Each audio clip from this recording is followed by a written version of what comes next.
Welcome to the Tackling College Sports Podcast, the definitive resource to help you navigate your way to play college-level sports.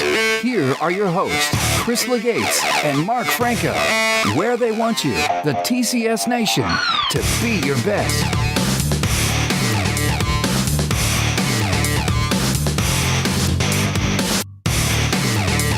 Welcome, TCS Nation, and thanks for tuning in to the Tackling College Sports Podcast. I'm your host, Mark Franco, and sitting right next to me is my co-host. Yeah, he's dropping weight quicker than Matthew Modine and Vision Quest, Chris Legates. How are you, sir? Hey, you're looking good too, by the way. You look like an Olympic athlete, but we got one on the other end today. True. I got to tell you, I feel like a savage. This 4:30 a.m. workout. Today's day 13. The routine has me amped up. However, I do fall asleep at around 6:30, but I'm getting ready, I guess, for the octogenarian phase. Yep, exactly. You're looking good, looking sharp there. Thank you, sir. I appreciate that. Let's give a proper welcome. We like to make everybody feel welcome here in the TCS studios. So, without further ado. Oh, it's beautiful. Sends chills, doesn't it?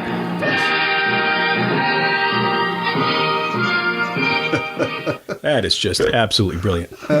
Okay, so in the studio today, we're happy to welcome Ian Warner, business owner, motivational speaker, and he also competed in the 2012 Olympics. Welcome to the TCS podcast, Ian. I'm super stoked to be on here, you guys, and I absolutely love that introduction. I'm telling you, the hair on the back of my neck is standing up right absolutely. Oh, man, I was trying not to laugh, man. I was loving That's all right. That's encouraged here on this podcast. Listen, Ian, can you take our listeners back to your high school track days and how you eventually wound up running at Iowa State? And, we'll get to the Olympics in a bit. Yeah, so I actually started playing football when I was 7, and I wanted to get faster for football. It was really that simple. And my parents said, hey, if you want to get faster, track and field's a great way to do that. And I did dual sport all through high school until my last year. And finally, I had to kind of make a decision and say, okay, do I have a realistic opportunity to actually, get a scholarship for football? I really didn't. I'm a smaller guy. I'm not that tall. I'm not that muscular either. At least from a football standpoint. Anyway. The perfect formula for football. Yes, exactly. So I was like, hey, I've had a lot of success with track and field. At that point, I had made the Canadian youth team. I made that team when I was 16, and I came 7th at Worlds. So I was like, hey, you know what? I'm going to focus my last year on just track and field. And actually, what's kind of unique about my story is you would think that because I went on to make the Olympics and all that stuff that I had a lot of scholarship offers. But ironically, Iowa State was the only place that gave me an offer. Wow. I didn't know anything about Iowa. I didn't know anything about this place. Like I'm pretty good with like geography, like even like U.S. geography. But honestly, when the coach called me, I said, "You're like from where?"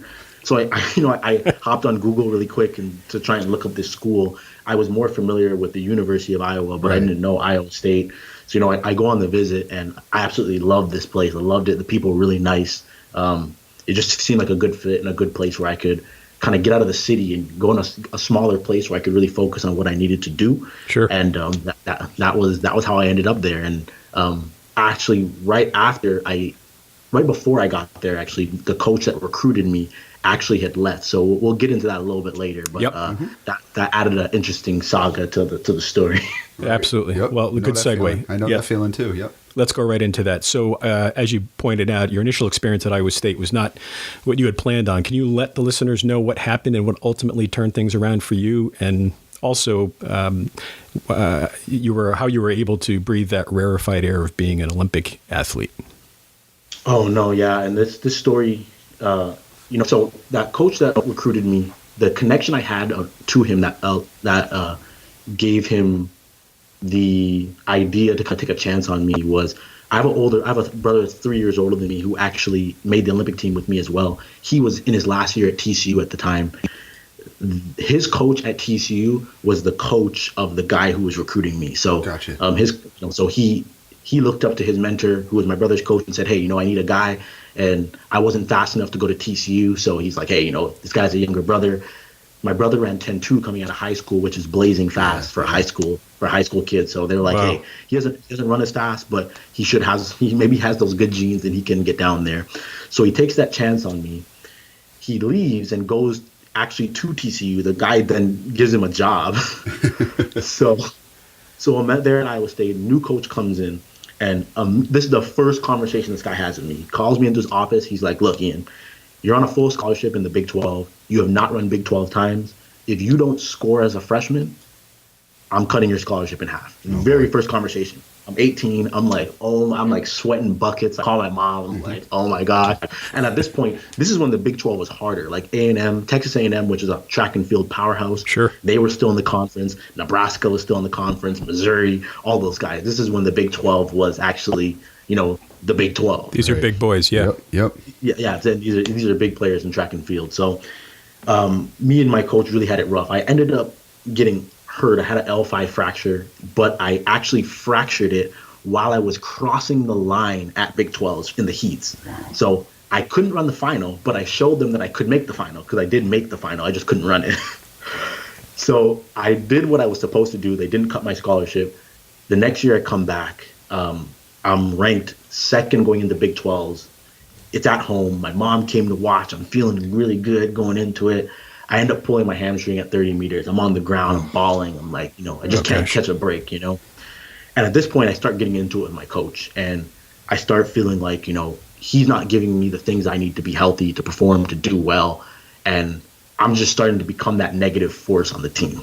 I'm starting to become that guy that's just not building people up, but that's talking about, I want to transfer and I want to do this, I want to do that. The coach sucks, the team sucks, all that type of stuff. But I'll tell you how I got humbled, and this is really important for a lot of athletes to hear, because most athletes aren't as good as they think they are. And this was definitely me. And I tried to transfer, so they gave me my release so I can talk to some schools. Single school was like, no.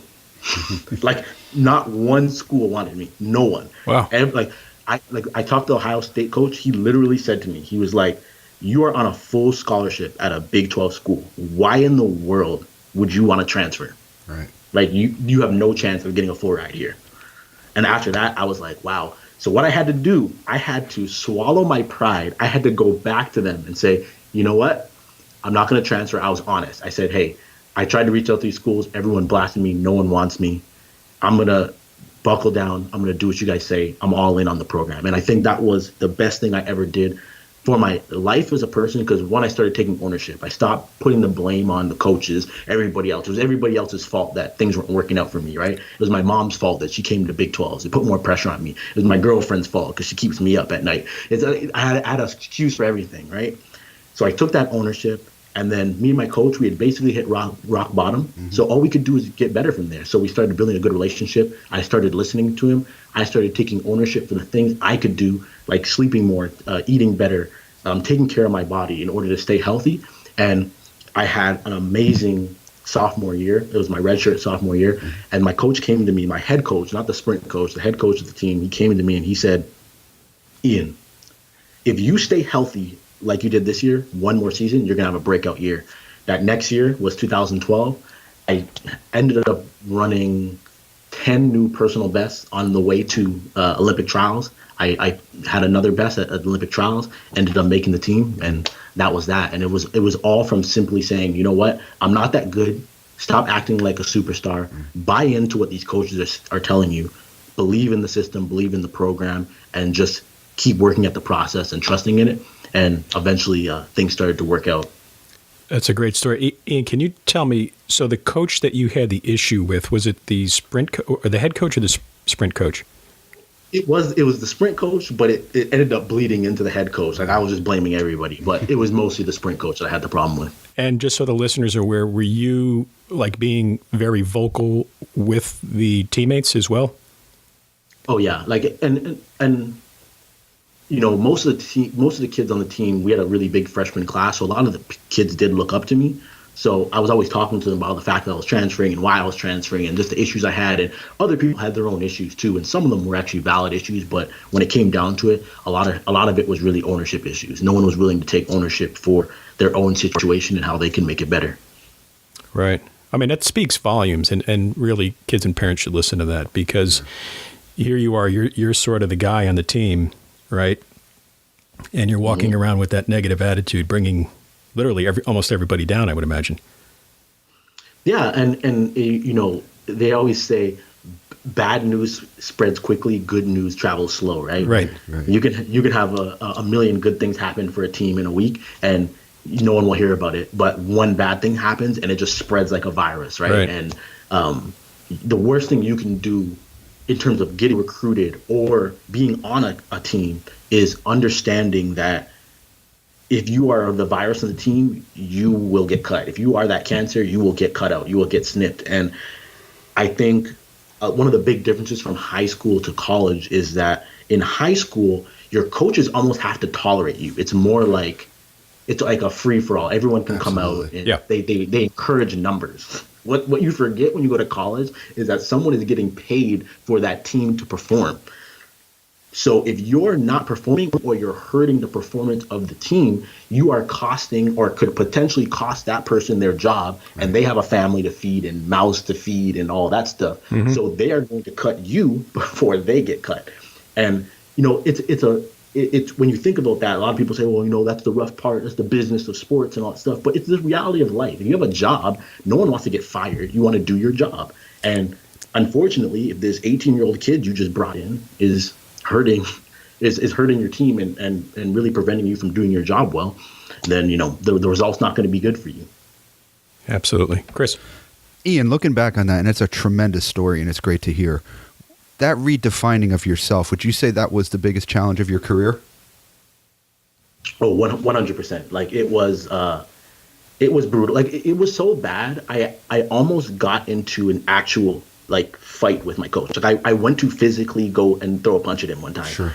But my roommates, they realized how mad I was, and they were like, "Oh man, maybe we should go stop him." And I'm thankful they obviously did, because that would have been horrible for me, especially being an international student, getting charged with assault. That's pretty much guaranteed I'm going back to Canada. But yes, that definitely was the defining moment, because I realized in that moment that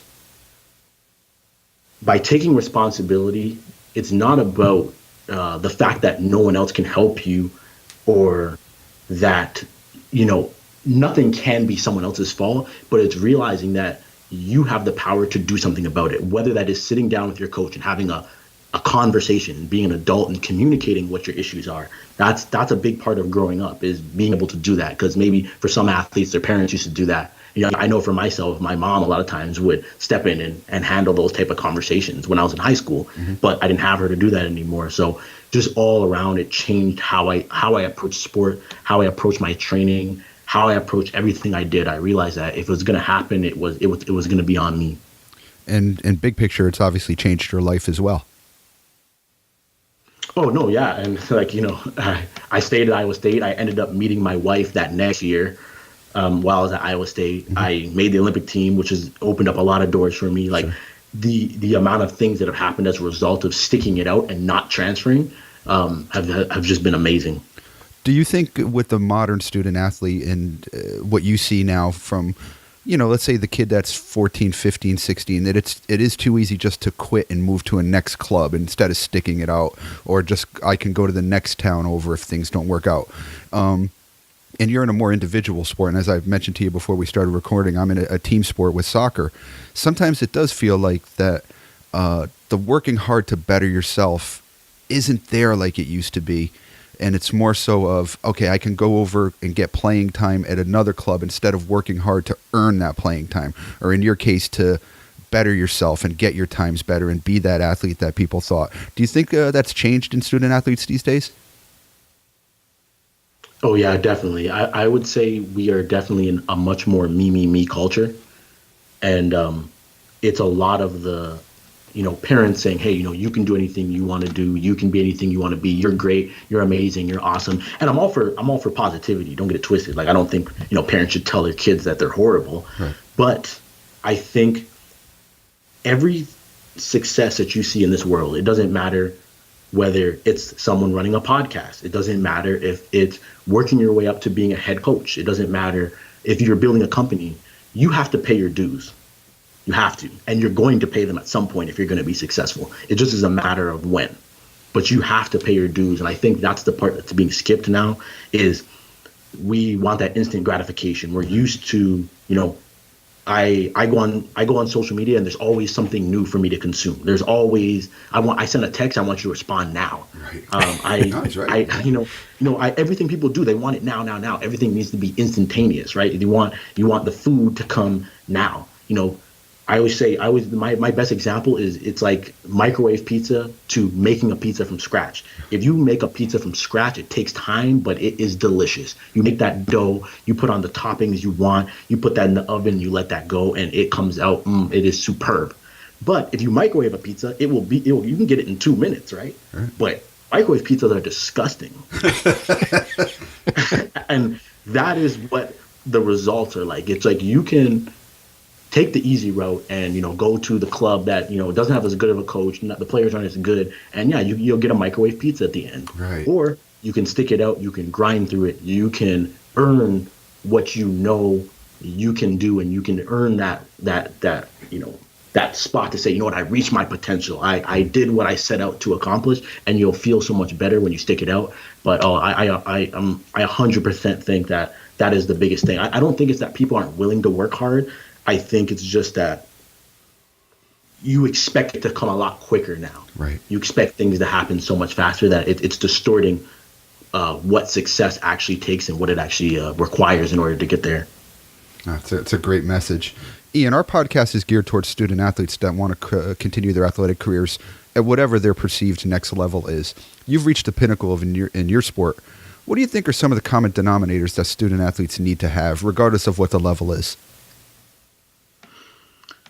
I think one of the biggest things is being a student of the game, being a student of your sport. I have noticed that for the most part, there's always the problem is there's always a outlier that the guy who doesn't do anything right and still is really successful, and people want to base success off of that person when that person's the outlier. What I noticed, being at Iowa State, we had a really good wrestling program, and they still have a pretty good wrestling program. And there was one guy that won a national championship, and another who actually was in the 2012 Olympics with wrestling for the USA. And the one thing that stood out to me about these guys and anyone who was successful in any sport was that they were students of their sport. They were students of the game. They were studying. They knew everything about their sport. They had good relationships with their coaches because they wanted to know everything that they could possibly know to be better. The second thing I would say, it's being focused on what you want. I think, especially when you get to college, it's very easy to get distracted. You have, relationships, and then you can end up getting relationship issues. You can have, just friends, parties. You just have a lot more going on, a lot more temptation that you didn't have to deal with in high school. And across the board, I've always noticed that the best athletes, the ones that go on to succeed, they either have, like, if it's a guy, they'll have, a girlfriend, and they'll just be one girl. They're focused on that girl. They're not running all over the place. Or they have, like, no relationship, and they're just focused on what they want to do. They're not partying like wild animals. They're not distracted by all these other things. They're doing everything that they need to do, all the little things that are required in order to be successful. And that's why people on their team always see them as leaders and respect them and want to follow what they do, because they are setting a good example for the rest of the team. And you can't get confused and look at the outliers and the guys who, maybe they don't ever go to sleep, or they eat like crap. Right. And you're like, well, this guy eats like crap, so if you can eat pizza, I can eat pizza. Well, it's like, no, you know what? He's an outlier. He's been able to make it work. And you know what? At some point, even with those athletes, it always ends up catching up with you at some point. Oh, that's great. It's great points there, Ian. Mark. Ian, are there any current trends that you like and or dislike as it pertains to the world of track and field? Well, right now, from a high school recruiting standpoint, just from the high school team that I work with here in Ann Arbor, the one thing that drives me crazy is athletes that think that they're too good to go to a D2 NAIA or D3. Mm-hmm. And I'm like, and here's the thing. with track and field, especially, it's a numbers sport. So it's pretty easy to know where you kind of fit in the picture because, Right. If you've run a certain time in the 100 or you jump this height or distance, you just have to look at their team, look at their recruiting standards, and just figure out, okay, do I even have the walk-on standard? So I end up having these conversations with a lot of athletes, and they're like, well, I want to go to like this big D1 school. And I'm like, okay, that's great. But you want to get a scholarship going to this huge D1 school, you're going to have to run these times. Like you're not even close. Like you have to be a student of the sport and look realistically at the landscape and understand what's going on. I think there's a lot of really good D2s and D3s out there. I think there's a lot of good NAIAs and JUCOs that people can go to and still have really good careers, and there's nothing wrong with that. Right. But I don't know if this is a trend. It might have always been this way, but I'm just noticing now, like there's so many people who are just locked in on D1. They're unwilling to change, and then they're heartbroken when they realize that they're nowhere close, even though the signs have been showing that all along. Yeah, we've had plenty of coaches on here from NAIA, JUCO, Yeah. D1, D2. They oftentimes you'll hear that there's plenty of D3 teams that would beat their D2 teams. And, not to mention, too, these guys that are focused on D1, that commitment level is absolutely huge. Oh, yeah. And that is another part that people don't fully understand is like, yeah, D1 is great, but the demand from the coaches is so much higher. Like they expect so much more from you. And, they say, you're a student athlete, but sometimes it feels like you're an athlete student. Like that's just the truth of the matter. Yep. So you have to approach it and be realistic and understand, like if you're going to go run track at LSU, those coaches expect you to win a national championship. Like they're not just expecting you to just be on the team and, just participate. Like, no, the expectation is you go out there and you're the best in the nation. And if you're not, you're more than likely going to have your money cut or you're going to have some other issues. So, you have to really figure out, like, what do you really want from that college experience? Because a lot of people think that they want high-level D1, and they realize, hey, you know what? Maybe I do just want to go to a mid-major. Maybe I do just want to go to a NAIA, and I want to have a much more balanced life between, social life and doing activities and, focusing on my schoolwork because I want to go to med school or whatever the case is. All that stuff is fine, but you have to be realistic about it and look yourself in the mirror and say, what do I really want from my college experience? Well said. Definitely. That's great stuff. Ian, we often talk to our guests about the benefits of being a multi-sport athlete, and you spoke of your high school and youth football career. What do you think the benefits were of being a multi-sport athlete, especially as it pertained to your ultimate success in track and field? Yeah, so I also played when I was in school. I played, volleyball. I played, like slow pitch when I was like really young. I played soccer for a little bit. And more than all of those things, I played outside every single day. Right. And I think why these things are important is because you just learn how to use your body. Like I can hop up and be decent at pretty much any sport because when I was young, I just moved and enjoyed just trying things and learning how to use my body. I think when you focus in on one sport, your body only moves in a certain way. Like every sport has its own like movement pattern, right? And specifically every position in those sports, they have very similar movement patterns that you just do for years and years and years and years. I think you run the risk of burnout. I think you run the risk of getting bored. The beautiful thing about doing track and football was right when I was starting to get kind of tired of the whole individual sport thing. It was like, track's done. It's time for football. Perfect. And then right when, football's starting to get cold, the hips were starting to hurt. It was like, hey, you know what? It's time to go back inside, indoor track and field. Let's do this. It kept me energized and ready to go. I can't imagine if I would have just played either one of them or just run track from when I was young and just did that. I think it would have been a disaster, to be honest. And I don't think I would have gone as far as an athlete. That's a great point. Excellent. Ian, we talk about student athletes and when they should start the recruiting process. And you're working with high school kids now in Ann Arbor, Michigan. When do you think they should start it, and how would be some of the suggestions you make about getting in touch with college coaches? So I always say that it's never too early to start. I think when you get into high school, that's a good time to really start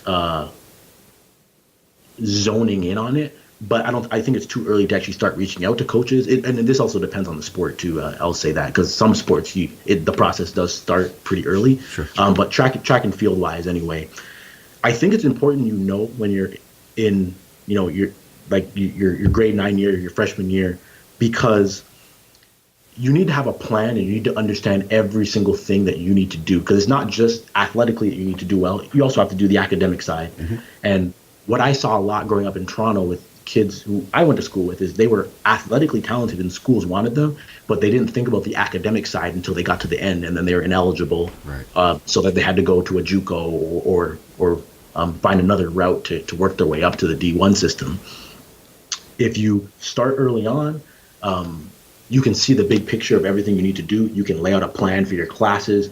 You can take ownership for everything that is required. That was one big advantage I did have, is that because my brother's 3 years older, mm-hmm. my first year of high school was his last year, so he went through the process. So I knew coming in, okay, this is what I got to do, and it was, in a sense, smooth sailing from the standpoint of like being eligible and having that stuff down was good.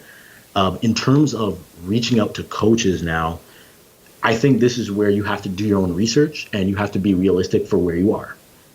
I think if you are extremely talented and you actually are D1 ability, you want to try and get on that coach's radar as early as you can.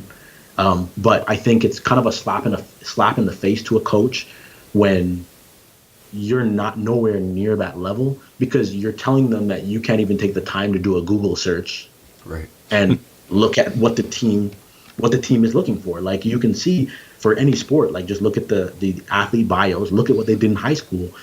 Do you have a similar bio to most of these athletes? If you do, then chances are you should be able to at least get on that coach's radar. If you don't, and it looks like all these athletes are way better than you, then the chances are that school is at a level that you're not currently at. So then you might be able to send a message and ask, hey, I know I'm not there.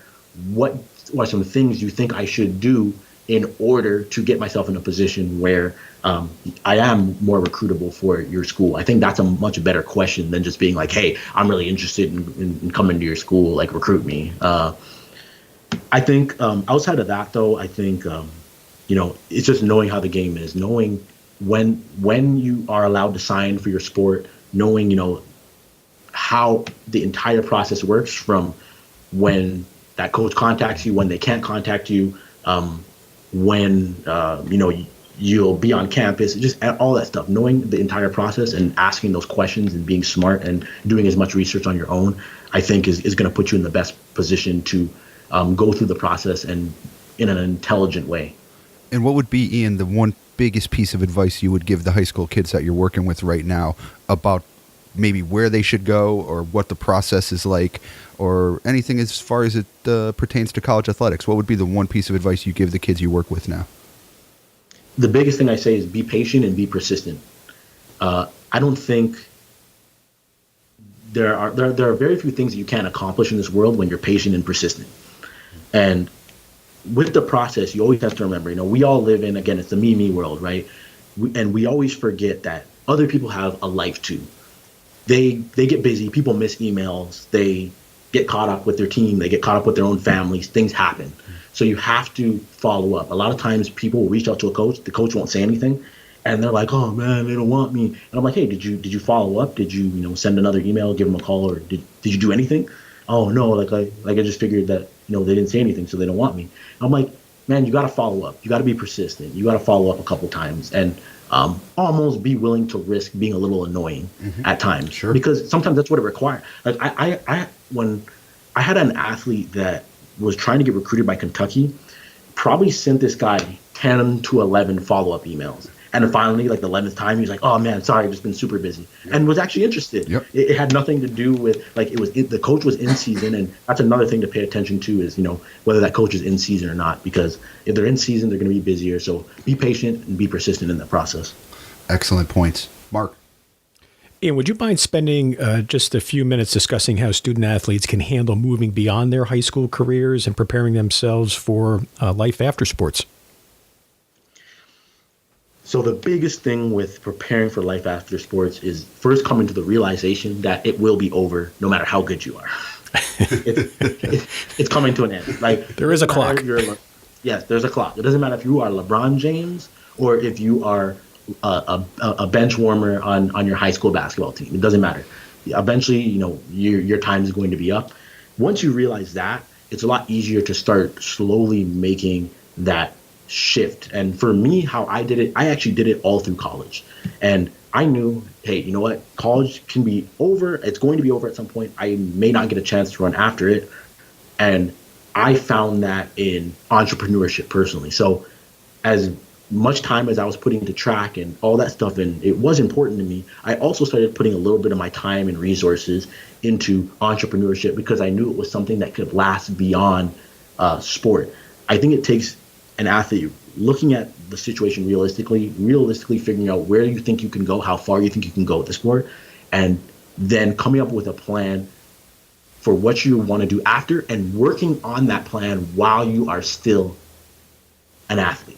See, you don't want to wait until you're retired and then you're like, oh man, now I got to make the shift. It makes it difficult because your whole persona, your whole reputation, everything about what people think of you and how they see you is wrapped up in that sport. So for me, when I retired, it wasn't even a big deal. People just knew. It was like I'd been doing entrepreneurship at that point for 6 years. So it was like, okay, yeah, he's just going to roll right into all these things that he's been working on all these years anyway. I think that is one of the things that people don't talk about, but it's really hard to have your whole self-esteem and, your how you feel good about yourself wrapped up in a sport. And then when that thing's taken away from you, you never found anything that you like just as much to replace that feeling that you get. So you just have to work on it while you're still an athlete and just always keep in the back of your mind that, you're always one injury away. You're one situation away from your athletic career being over, and then you're going to have to do something else for the rest of your life. Good advice.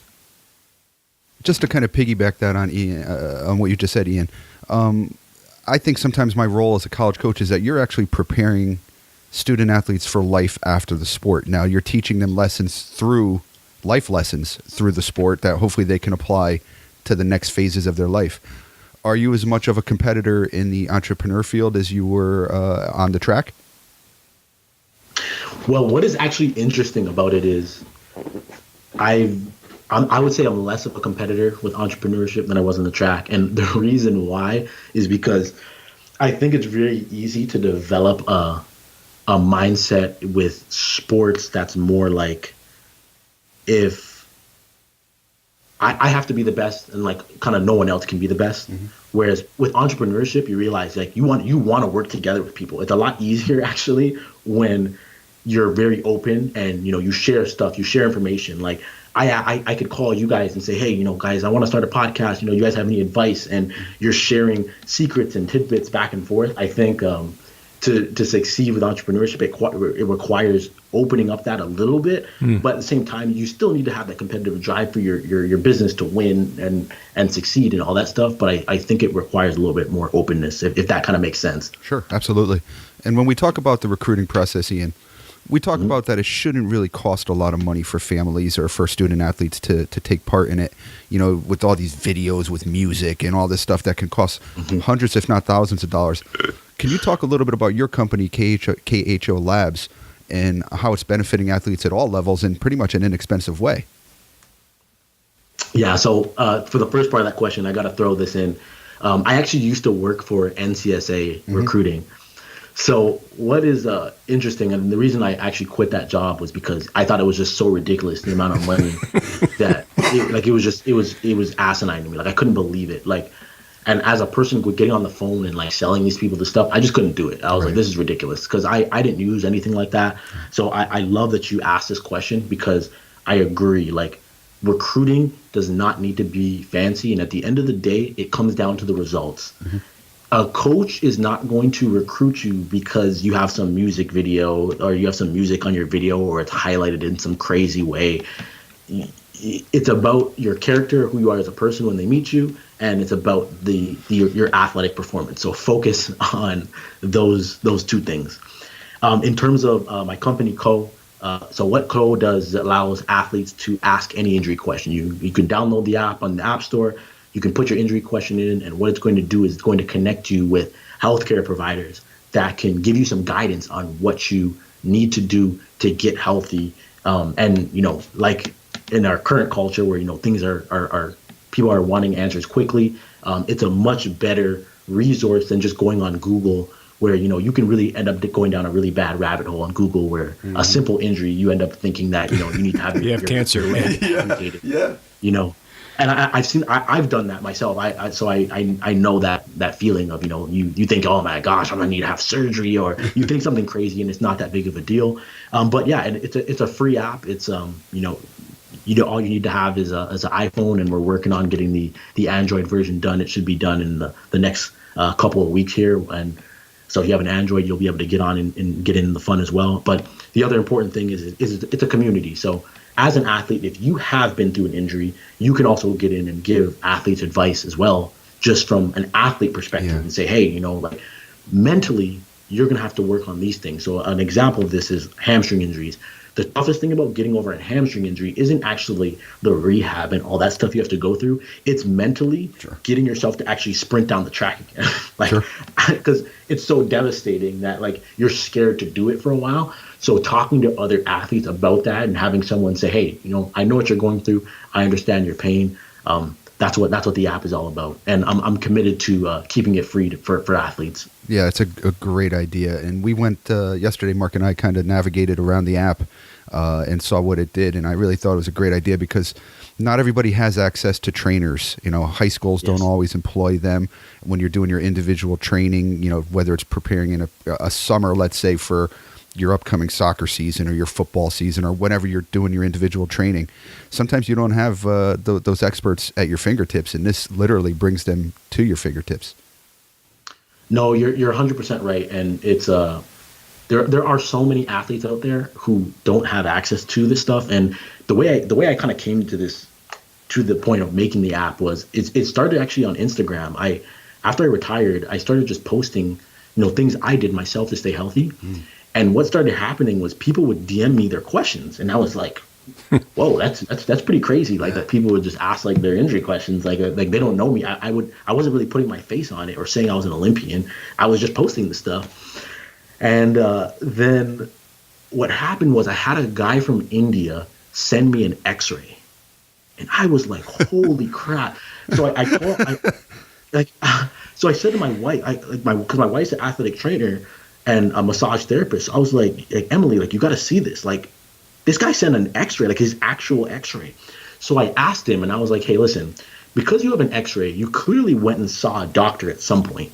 So why, if you've seen a doctor, why are you sending this X-ray to me? Yeah, what happened? And he said, I just want, I want a second opinion because I don't really trust the doctor. And I was like, and I was like, okay. And then I knew, I was like, okay, I'm on to something here. And then, once the app's only been out for about 6 weeks now, and there's already been 170 questions that have come on, and it's just growing every single day. So I know I'm on to something special here with this. And the best part is it's something that I'm passionate about, and I would do it for free for the rest of my life without any problem, because I just enjoy helping athletes get back to doing what they love that much. Yeah, we would highly recommend it after what we saw, and obviously thinking about what it's going to be like in the future. I find it to be very advantageous for athletes. And like I said, I work with the 15, 16, 17-year-old age group that does a lot of training on their own, that will sometimes, for whatever reasons, push themselves through injuries that just make the problem even worse. No, for sure. And then the other thing is is the culture I'm trying to create. It's going to take some time to do this, but it's helping athletes to understand that ice does not heal everything. Ice isn't like a magic, it's not this magic potion that you just put on something and then it just disappears. No, ice is just water that is frozen. And when you put it on something, it numbs the pain. Oh snap! Can you guys still hear me? Yep. Sorry about that. That's all right. Sorry, I got another call on Skype. I apologize. No worries. But ice is not going to heal everything. It's going to go on an area. It's going to numb that pain. But ultimately, you actually have to do something in order to get yourself healthy. You have to actually, see a therapist, see an athletic trainer, or go through some rehab exercises, rest, stretch. Like there's things that you actually have to do in order to make that happen. And then the other thing is just changing the culture of being like, I'm going to wait until this injury is really bad to finally say something about it. Mm-hmm. Right. It's like, no, you want to attack it early. Don't wait until, that turf toe is, you can barely get out of bed because it hurts so bad. As soon as you feel something bothering you even a little bit, get some help. Ask the question on the app. Go to somebody. Just do something about it. Be proactive about your injuries instead of just always being reactive. That's great points, and I hope that everyone who listens to this, athletes and parents alike, will listen to that too. Ian, you have been in the Big 12 championships. You have been in the Canadian national championships, and of course the Olympics. But now you're going to go into the getting to know you portion of the TCS interview, which many coaches and athletes have folded under this line of questioning. So I hope you're prepared for what Mark has in store for you right now. I'm ready. All right, here he goes.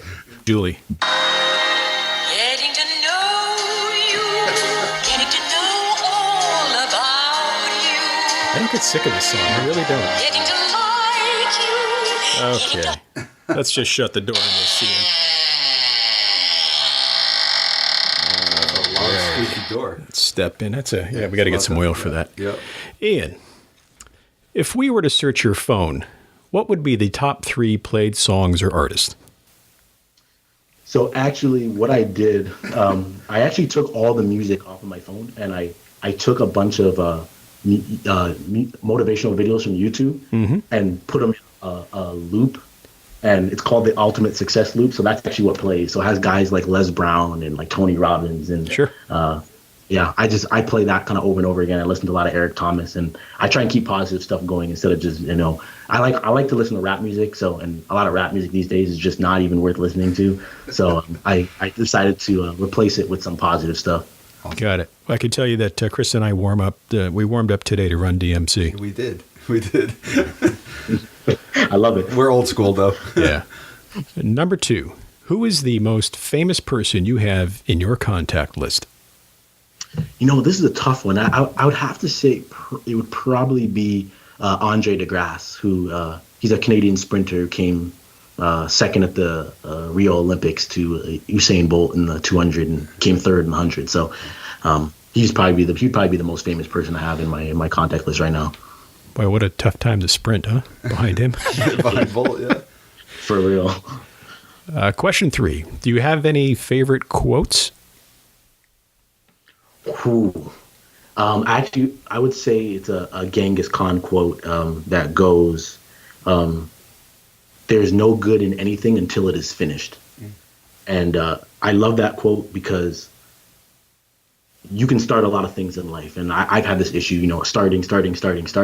But what really matters is seeing things through to the end and actually finishing what you started. Sure thing. Number 4. Can you give the listeners a little-known fact about yourself? A little-known fact about myself, I would say I have a huge football card collection that I started when I was a kid. Oh, wow. That's awesome. Yeah. And I don't even know a lot of people that still do that type of stuff anymore. But yeah, I love collecting football cards. That's awesome. Excellent. And who has been the biggest influence in your life? I would say I'd have to give it to my brother on this one. He's 3 years older. He kind of set the pace and kind of showed me the way in terms of being an athlete and how to carry myself and, just having a good character when it comes to winning and losing and all that type of stuff. So I would say I owe him the most. Excellent. Question number 6. If you could have dinner with anyone, dead or alive, who would you choose?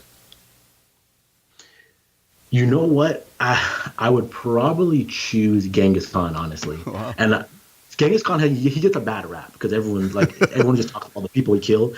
But what a lot of people forget is it was just a different time then. It was a different that was back, I think, either the 1200s or 1400s. But it was a long time ago. But he just his strategy and how he approached everything he did. It would be very interesting to hear what he has to say about how things are today and how he would approach things in the modern world. Got it. If you weren't a business owner, what do you think you would be doing? I would definitely be working in marketing. That's what I went to school for, and I do enjoy. I've had some marketing and sales jobs, and I do enjoy doing that type of stuff. So that's what I would be. I'd probably be focusing in that area if I was doing if I wasn't a business owner, and I'd probably be coaching a lot more because I'd have a little bit more time. Sure. Question number 8. What is one thing that you believe that others might think is crazy? Well, until this app released, it was the fact that athletes would actually ask injury questions on a mobile app. A lot of people didn't think that would happen. Sure. But the thing is, I think now that a lot of people will think is crazy is I really think that KHO can change how the entire sports medicine world operates, and that's what I'm setting out to do. And a lot of people think I'm crazy to think that, so I'm up to kind of prove them wrong. Excellent. And do you have a morning ritual? I actually do have a morning ritual. I actually get up at 3:10 every single morning. And the reason I started getting up at 3 was because like I have a wife and I have a daughter now, and it like when they get up, the day can just be kind of crazy. Right. So getting up that early allows me to have from 3 to 6 o'clock where I can be focused and I can get so much work done. No one's texting me, no one's calling me. There's no distraction really with my phone, even if it's on. It doesn't really matter because everyone's sleeping. So I'll usually get up in the morning. I'll, just to kind of get my mind right. I'll meditate like for 5 to 10 minutes. I'll read my Bible. I'll go over my goals that I want to accomplish. I'll go over my core values for KHO just to keep those fresh on my mind, and just kind of the vision statement that for the company, just to kind of start the day with those things fresh on my mind. And then once I kind of get that out, I'll read for about 20 minutes, 20 to 30 minutes. I'll read, and then after that, I'll hop into the most important task for the day. So I know that no matter what happens before 6 o'clock a.m., I usually have, or I'm close to having, the most important task done for the day. I'm curious. You said 3:10. Is there 3:10. a special meaning or purpose of 3:10 versus 3 or 3:15 or 3:30?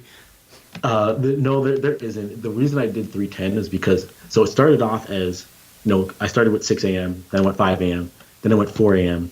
And the reason I didn't go 3 a.m. on the dot was because I was like, that's so close to 2 that I felt like 2 is still the previous day. Like, that's how I feel about it. Yep. Like, you can go to a party till 2 o'clock in the morning type of thing. And I was like, I can't do 2. So I just made it 3:10. And I know it's still ridiculous, but that's just kind of how I ended up with it. So that's why my social media handle is Ian Warner 310. I did that so that I had to stick with it because I was like, I can't change my social media handle to Ian Warner 310 and then stop getting up. Yeah, and my dad always asks me, he's like, so what are you going to do when you stop getting up at 3 and your social media handle is 310? I'm like, hey, I guess I got to do it till the day I die. That's great. Yeah, I suspect that getting close to 2, people start wondering about you. Yeah. Well, now that I know that you're up and I'm on this routine of 4:30, maybe I'll hit you up. Please do, man. Okay, you mentioned reading. Last question here is, what book or books are you currently reading? So what I did 2017, I actually read over 100 books.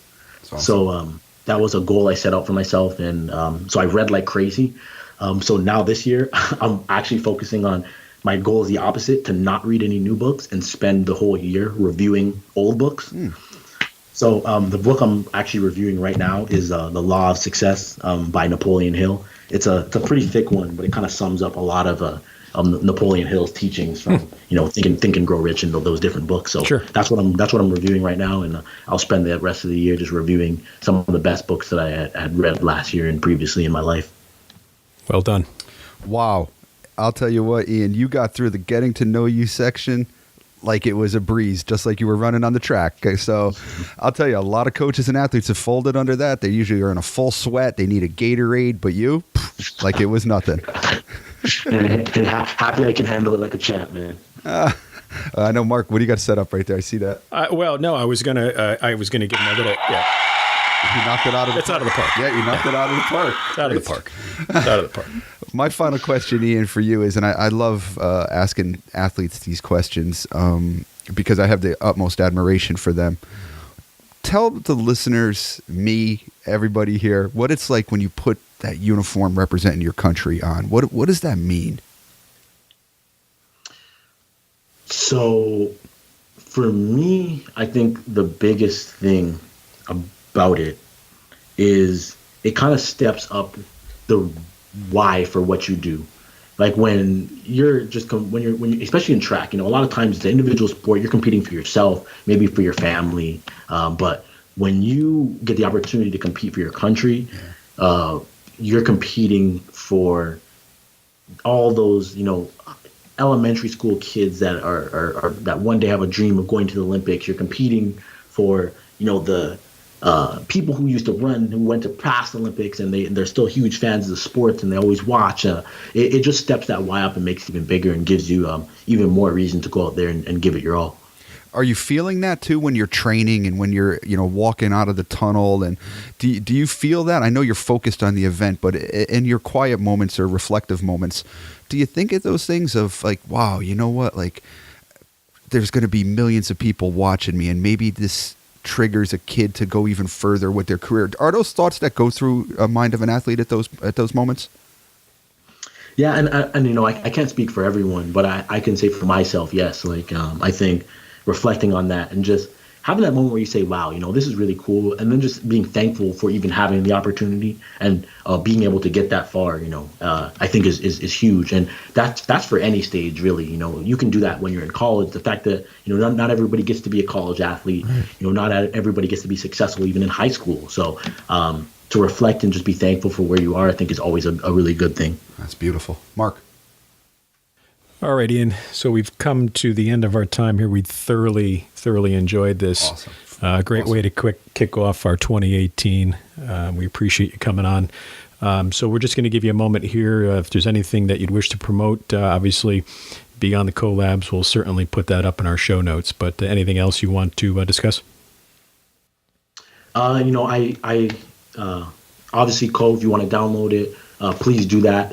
And the great thing is, you guys, is we haven't been out for very long, so we're open to all feedback. If you have any ways we can improve the app, you can reach out to me. You can find me on Twitter and Instagram. My handle is Ian Warner 310 on both Twitter and Instagram, so you can reach out to me there. And I'd love to hear from you. And if you do want to read my book, I actually have a book on Amazon. It's called Endure: An Athlete's Guide to Faith, Success, and Hope.